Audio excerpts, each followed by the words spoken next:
ప్రధానమంత్రి నరేంద్ర మోడీ గారికి విజ్ఞప్తి చేస్తున్నా.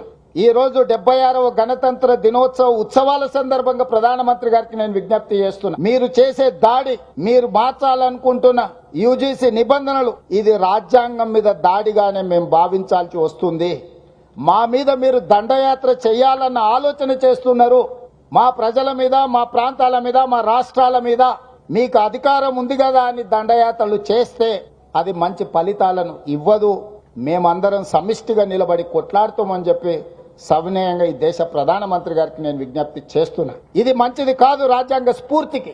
మీరు కాదు, భవిష్యత్తులో రాబోయే ప్రధానమంత్రులు ఇంకా విపరీతమైన ధోరణితో, ఆలోచనతో వచ్చినప్పుడు డాక్టర్ బాబాసాహెబ్ అంబేద్కర్ గారు ఏ స్ఫూర్తితో ఈ రాజ్యాంగాన్ని ఇచ్చిండో ఆ రాజ్యాంగం మనుగడ సాధిస్తుందా? ఈ విధానం మంచిదా? ఆనాడు వారు రచించినప్పుడే అన్ని రకాల ఆలోచనలు చేసి కేంద్ర ప్రభుత్వం ఏం చేయాలి, రాష్ట్ర ప్రభుత్వం ఏం చేయాలి, రాష్ట్ర కేంద్ర ప్రభుత్వాలు కలిసి ఏమి చేయాలని ఉమ్మడి జాబితాతో సహా ఎవరికి వాళ్లకు వాళ్ళ యొక్క బాధ్యత విడమర్చి మనకు మన బాధ్యతలను ఇచ్చాడు.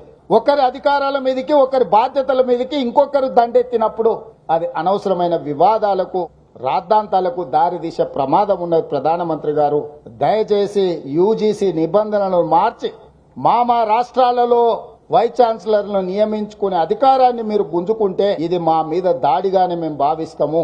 మా హక్కులను వదులుకోవడానికి మేము సిద్ధంగా లేము. మేము నమ్మిన సిద్ధాంతాన్ని వదులుకోవడానికి కూడా మేము సిద్ధంగా లేము.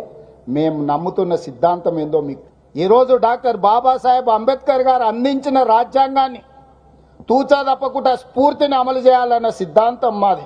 దాన్ని సమూలంగా మార్చాలి, ఉన్న రిజర్వేషన్ల విధానాలను రద్దు చేయాలన్న ఆలోచన మీకు ఏమైనా ఉంటే తక్షణమే యూజీసీ నిబంధనలు ఉపసంహరించుకోండి. చర్చకు పెట్టినా కూడా మంచిది కాదు.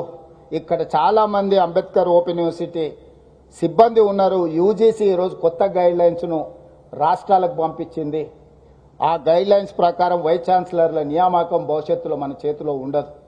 ఆ గైడ్ లైన్స్కి నా ఆమోదం జరిగితే ఇదే చిట్ట చివరి రాష్ట్ర ప్రభుత్వం నియమించుకున్న వైస్ ఛాన్సలర్లుగా గంటా చక్రపాణి గారు, బాలకృష్ణారెడ్డి గారు, లేకపోతే ఇక్కడ ప్రొఫెసర్ పురుషోత్తం గారు, వీళ్ళందరూ చివరిగా రాష్ట్ర ప్రభుత్వాలు నియమించుకున్న విద్యావేత్తలు అవుతారు.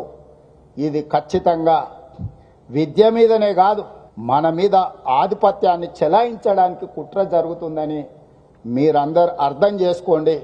అవసరం అనుకుంటే నిరసన తెలిపే కార్యక్రమాలకు కూడా మనం సిద్ధం కావాల్సిన అవసరం ఉన్నది.